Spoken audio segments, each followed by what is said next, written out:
everyone, and welcome back to another Artifact Corner. Everyone in the history community here in the U.S. is gearing up for America's 250th next year, so we thought we'd talk a little bit about one of the patriots connected to the Delord family.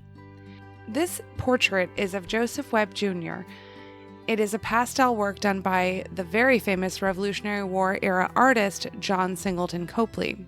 We have this piece of artwork in our collections thanks to the marriage of Joseph's son, Henry Webb, to Henry Delord's daughter, Frances Henrietta. Henry Webb and Frances Henrietta had a daughter who inherited portraits of the Webb family, and this is one of them. Let's learn a bit more about the life of Joseph Webb Jr. Joseph was born in 1749 to Joseph Webb and Mehitabel Knott. He was the oldest of 6 children for the family. In 1752, Joseph and Mehitabel started construction on their home in Wethersfield, Connecticut. They hired Judah Wright to build a 3.5-story home and a shop. Joseph Webb Sr. was a successful merchant and West Indies trader and needed room in their new home to store his stock. Sadly, Joseph Sr. passed away in 1761 when Joseph Jr. is only 12 years old. The home and his business are passed down to him, again at just 12 years old. Joseph marries Abigail Chester on November 22, 1774. The couple are very social and throw lavish dinners and events at their home. This earned their home the nickname Hospitality Hall. So, what was Joseph's contribution to the American Revolution? The Webb family and the Chester family were all staunch supporters of the revolutionaries. Joseph's brother, Samuel, was George Washington's aide-de-camp, and Joseph supported the cause financially and as a soldier in the Connecticut militia. Joseph supplied Washington's army with many of the things they needed to survive. Here is an excerpt from a letter sent by Major General Nathaniel Greene to Joseph requesting more supplies for their soldiers.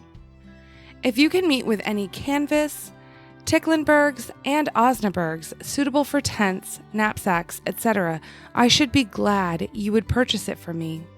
As fast as you can collect any of these articles in any considerable quantity, be pleased to forward them to the care of Mr. Hugh Hughes, quartermaster at Fishkill, who will send them on to camp. Greene also asks for leather goods, mattresses, and a number of other supplies. Joseph obliged and made sure the army had what it needed to continue the fight. In 1781, Joseph and Abigail hosted a meeting between George Washington and the Comte de Rochambeau to plan what proved to be the final British surrender at Yorktown, Virginia. Following the cessation of hostilities with Britain, Joseph was in quite bad financial shape. He accepted payment for supplying the American army in continental money, which was virtually worthless by the end of the war.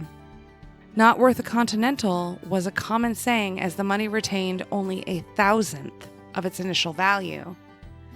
The devalued money unbalanced his accounts and eventually landed Webb in debtor's prison for 12 years. Upon his release from prison, he moved in with his wife Abigail at her family's farm. He was financially ruined. Joseph died in 1815 at the age of 66. Joseph's patriotism and loyalty to the cause was never repaid. Our portrait is in excellent condition, which is great given that this is a pastel drawing, not an oil painting, which would be much more stable than a pastel. If you'd like to see this portrait of Joseph Webb Jr., it is currently on display at our museum. Thanks so much for stopping by.